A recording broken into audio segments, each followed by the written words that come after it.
Alô, amigos, estamos de volta com mais um programa O que é o Espiritismo? Contando mais uma vez com a participação de Orson Carrara, da cidade de Matão. É uma satisfação, porque falar do Espiritismo nos enche o coração de entusiasmo e de alegria face às grandezas desta doutrina. Então, o que é o Espiritismo abre uma perspectiva imensa para todos nós. Muito obrigado pela oportunidade. Orson, muita gente que não conhece a doutrina passa na frente de um centro espírita assim e às vezes tem até uma má impressão. E pessoas que entram no centro, mas isso aqui é mesmo uma religião? Não tem nenhuma imagem, não tem um crucifixo, não tem nada. Aliás, no comecinho do SEAC em Bauru, do Centro Espírita Amor de Caridade de Bauru, um padre chamado Pedro Paulo Cope, ele saía da igreja Santa Terezinha, que fica nas proximidades de onde é o SEAC hoje, e ele dava uma paradinha ali com a procissão e fazia, se abençoava a casa, né? De vez em quando ele dizia, vá de retro, Satanás. E o pessoal ficava escandalizado, né, pela intolerância religiosa. Isso é coisa do passado, porquanto eu, por exemplo, moro aqui nos fundos de uma igreja, eu vejo como esse pessoal trabalha e o relacionamento que nós temos com os irmãos católicos, evangélicos, messiânicos, é muito bom. Num programa que temos na TV SEAC, já levamos 2 vezes o bispo e levamos aí, se não me engano, 2 padres e um pastor evangélico para ser entrevistado. Enfim, hoje não existe mais aquela crença de que o espiritismo seja coisa do diabo. Mas mesmo assim, de vez em quando uma pessoa me pergunta assim, Orson, afinal de contas, o espírito não é coisa do mal?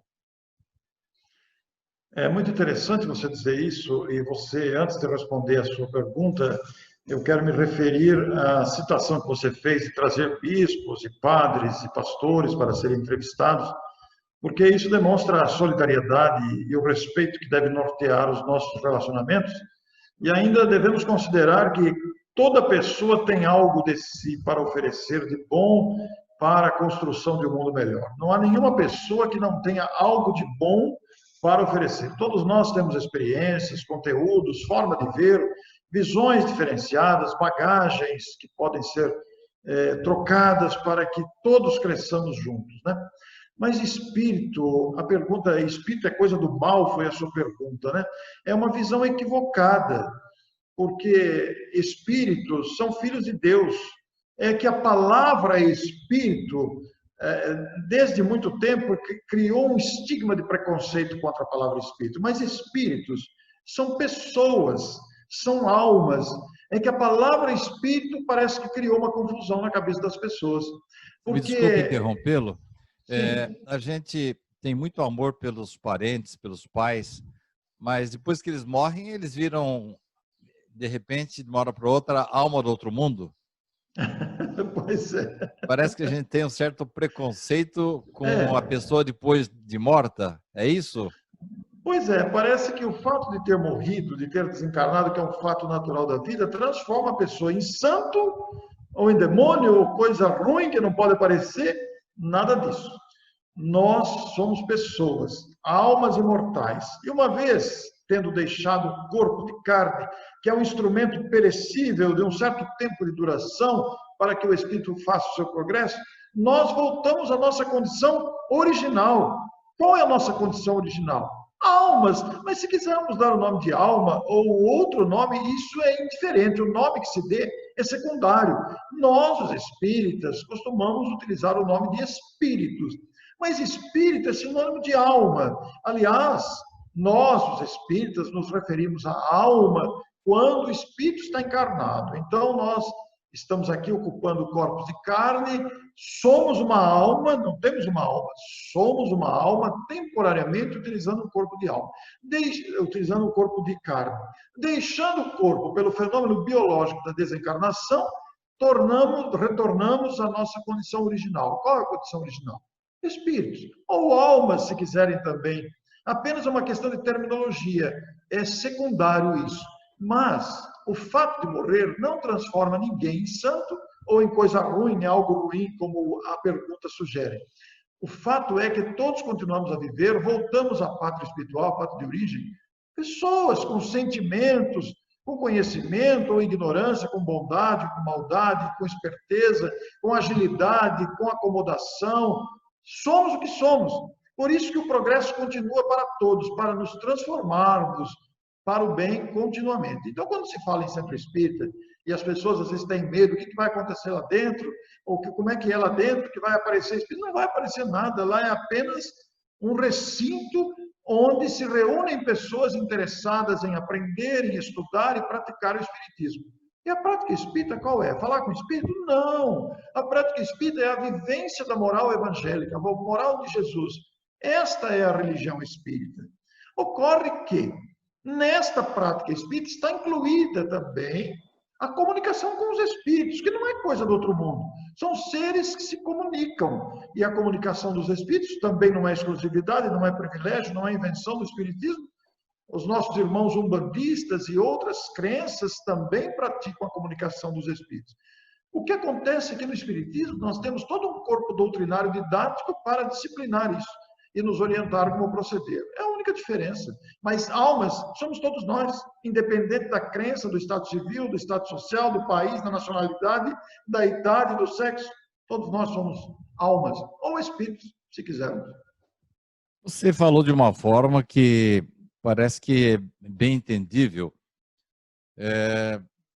orientando-nos, lembrando-nos que nós podemos considerar aqui a Terra como um local de aprendizado, uma escola, às vezes até uma prisão, um hospital, um pronto-socorro, menos o nosso lar, é isso? A nossa vida verdadeira é além desta vida, Orson? A vida verdadeira, a existência, a vida única é a vida do espírito.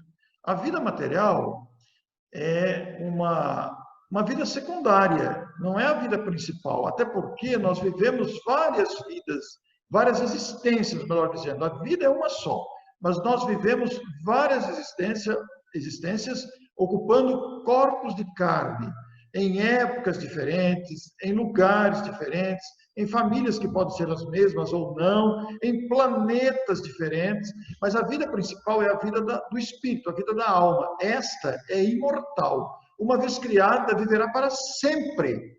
E algumas pessoas se assustam com essa afirmação, mas como vou viver para sempre? Mas quanto mais você vive, mais você aprende. Quanto mais você aprende, mais você adquire experiência. Quanto mais você adquire experiência, mais felicidade você conquista, porque você aprende a viver. E aprendendo a viver, você evita as tolices. Tolices variadas das ilusões, tolices variadas dos apegos, dos sentimentos que nos prejudicam o bem-estar. Então, a vida principal é do espírito, mas o espírito, para adquirir essa consciência e essa felicidade, precisa da experiência carnal, porque é aqui que nós aprendemos, é aqui que nós adquirimos experiência. Orson, muita gente me pergunta qual o tempo de vida de um espírito. É igual ao do nosso corpo? O corpo tem um tempo de vida absolutamente limitado. Nós vemos todo dia nascer pessoas, os bebês que aí estão chegando, nascendo, nascem milhares de crianças todos os dias, como igualmente morrem ou desencarnam, na terminologia espírita, milhares de pessoas. Nós estamos vendo na pandemia aí o número de desencarnações coletivas, mas independente da pandemia, diariamente morrem milhares de pessoas no planeta, de infarto, de acidente, de razões variadas, de doenças terminais, etc. e tal. Mas esse tempo de vida física é variado. Existem pessoas que nascem, vivem dias, horas, meses, outros vivem até a juventude, outros morrem na infância, outros morrem na vida adulta e outros passam dos 100 anos, uma longevidade considerada. Mas, por mais longa que seja a vida do corpo, materialmente falando, ela não se equivale, não se compara à vida do espírito.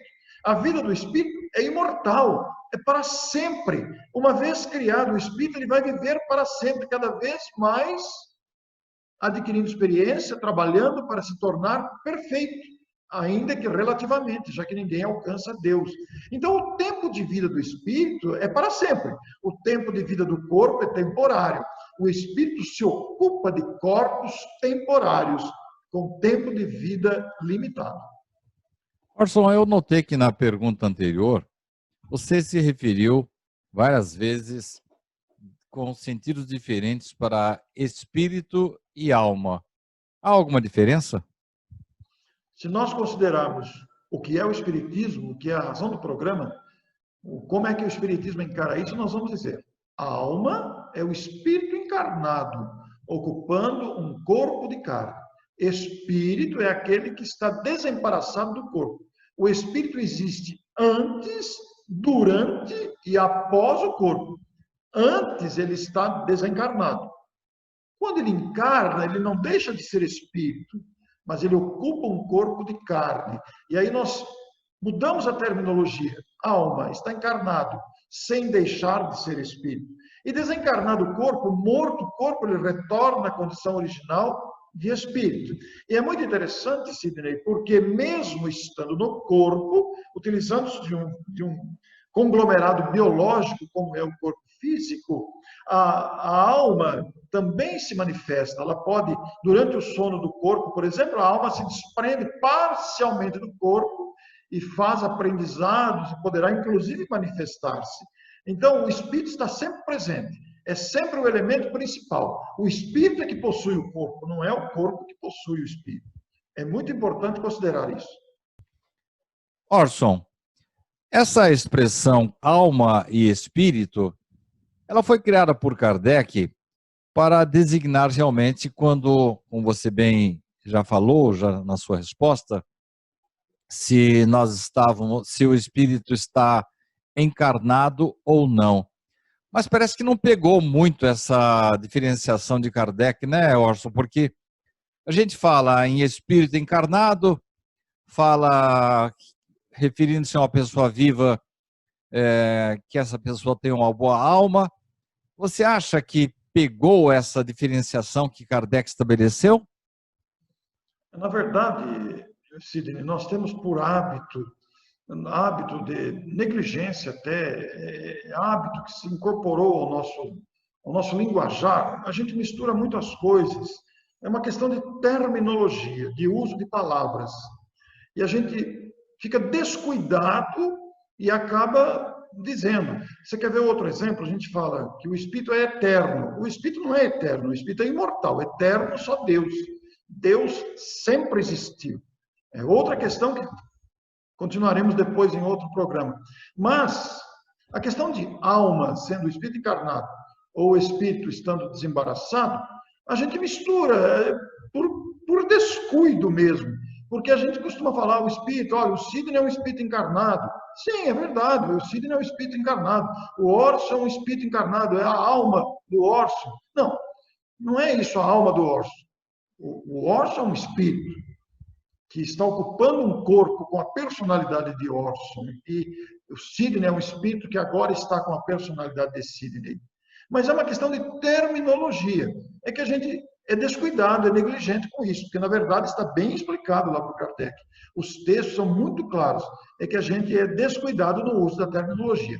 Mas isso não prejudica o conjunto, né, Sidney? Apesar do descuido, apesar de, em muitos casos, a gente inadvertidamente usar uma expressão ou outra com desacerto até, mas isso não prejudica o conjunto. Orson, nós temos um capítulo a tratar na doutrina espírita, é um capítulo que eu gosto de abordar, é o relacionado com os espíritos protetores. E eu noto que muitos irmãos de outras filosofias e religiões têm o mesmo princípio, né? Eu me lembro eu era pequeno ainda, minha mãe costumava mostrar um quadro de uma criança atravessando uma ponte, duas criancinhas, e um anjo protetor com asas acompanhando-as. A princípio, eu achava que isso era coisa somente das religiões tradicionais, ortodoxas, mas depois, conhecendo a doutrina, eu vejo que é uma das coisas mais extraordinárias que Deus fez conosco. Olha só, ele designar uma pessoa, um espírito que é superior a mim, para cuidar de mim. Ele me conhece antes de eu nascer, ele prossegue comigo durante a minha vida, depois me acompanha na outra vida.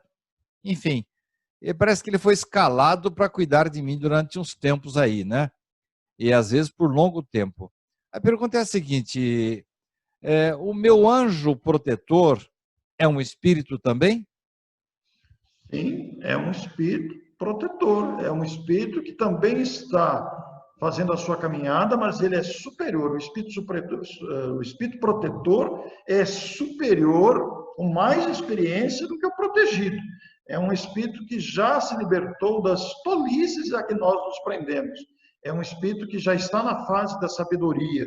Então, ele é designado para proteger o nosso caminho. Como você bem disse, normalmente ele já nos conhece há muito tempo, acompanha a nossa trajetória ou foi designado para determinadas tarefas específicas, acompanha o planejamento da nossa reencarnação, principalmente na fase infantil, em que a criança está mais exposta a perigos que podem ser mortais, ele está sempre muito presente.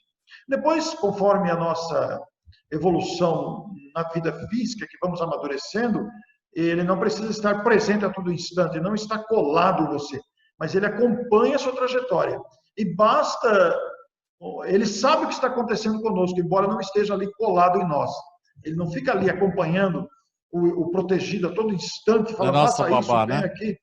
Pois é, não é uma babá. Não precisamos mais de babá. Já sabemos andar com as próprias pernas, tomar decisões, mas nós temos uma conexão muito íntima, muito direta com esse espírito que é capaz de perceber um grande perigo que estamos passando, ou que vamos passar, e se fazer presente imediatamente, dada a sua evolução, que é muito superior.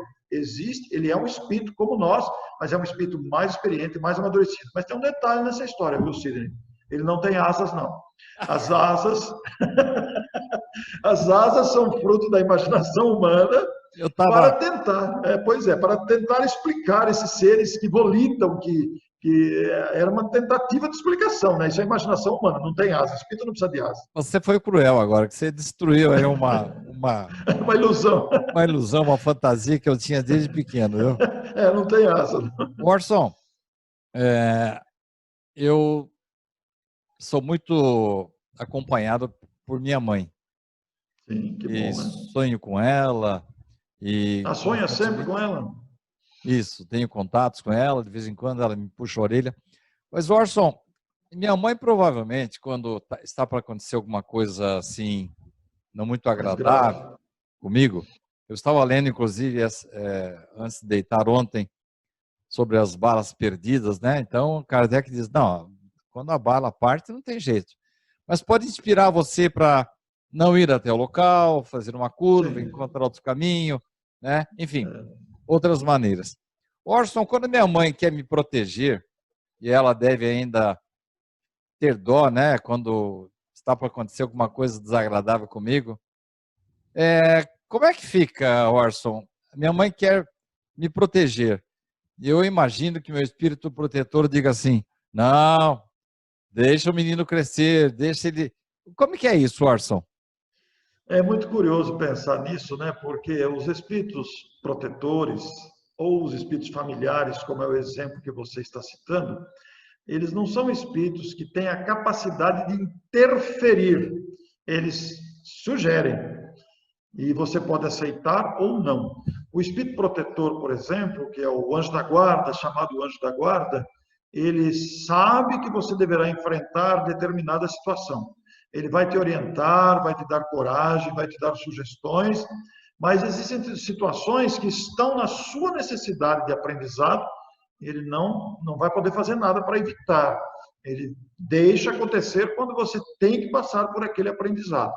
Mas, no caso dos espíritos familiares, como a sua mãe, por exemplo, que te acompanha por laços de afetos recentes, que talvez não seja o espírito, não deve ser o espírito responsável por você, mas é apenas um familiar que te acompanha por laços de afinidade, etc. Ela tem vontade de te proteger. É claro que uma mãe faz tudo pelo filho desde quando nasce. E, naturalmente, a mãe, verificando que você, por exemplo, vai passar por uma situação grave, vai sofrer um acidente, por exemplo, ela não pode interferir, ela vai tomar todos os cuidados e poderá até entrar em agonia, em angústia, em desespero, porque está vendo o que vai acontecer e você está indo e ela não pode interferir.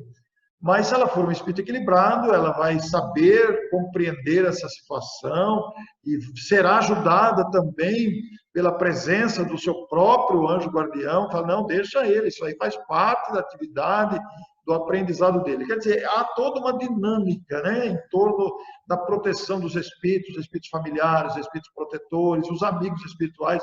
Porque sabe você que a gente gera simpatia no mundo espiritual, né? A gente também gera antipatia. Existem espíritos que simpatizam conosco e passam a nos amparar, passam a nos proteger.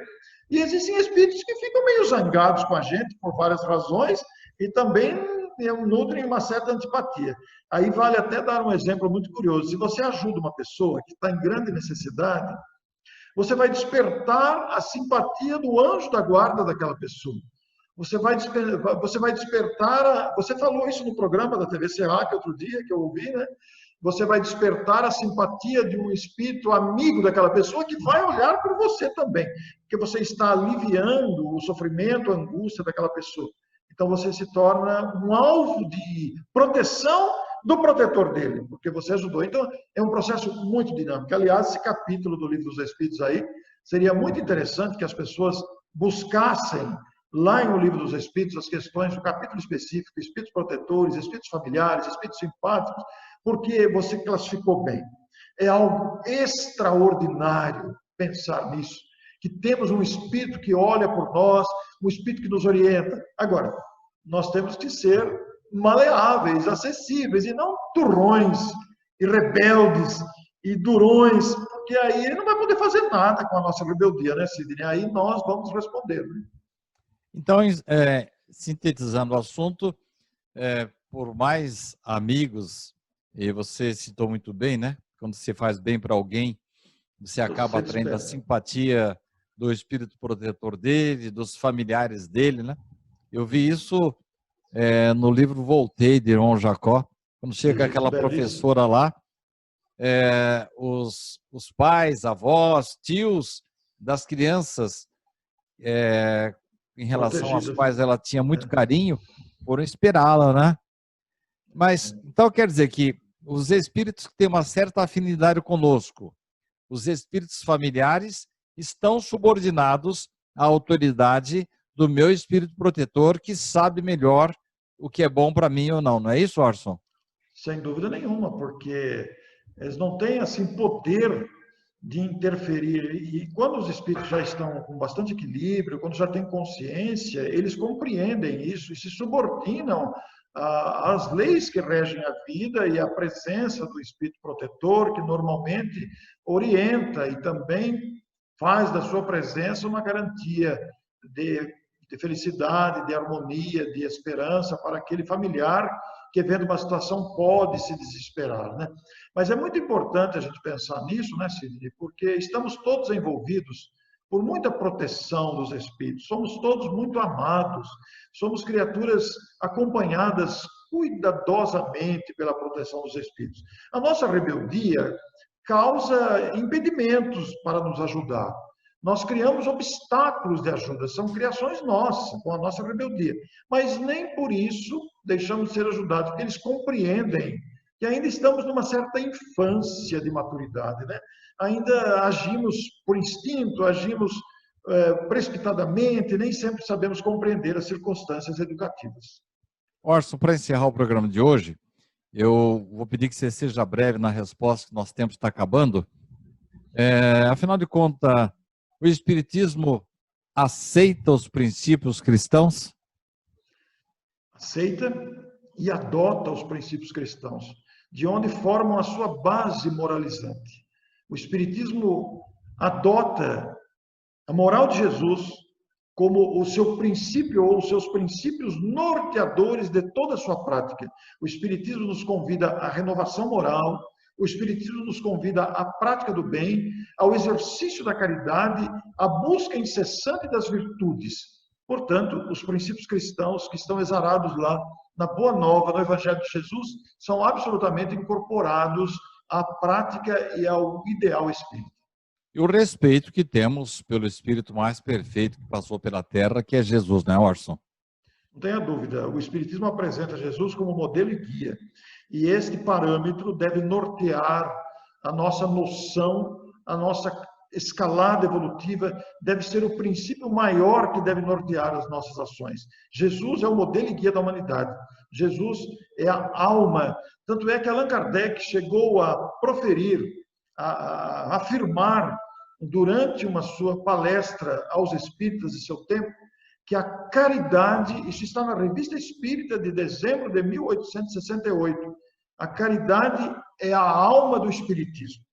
E esta frase, Sidney, me saltou à consciência. Imagine você, a caridade é a alma do espiritismo, quer dizer, é o combustível, é o motor do espiritismo. Caridade que foi apresentada e vivida em toda a sua plenitude por Jesus face às misérias humanas. Muito obrigado, Orson, pela sua participação. E você, meu caro espectador, muito agradecido por estar conosco mais uma vez. E na próxima semana estaremos de volta com mais um programa O que é o Espiritismo? Muito obrigado.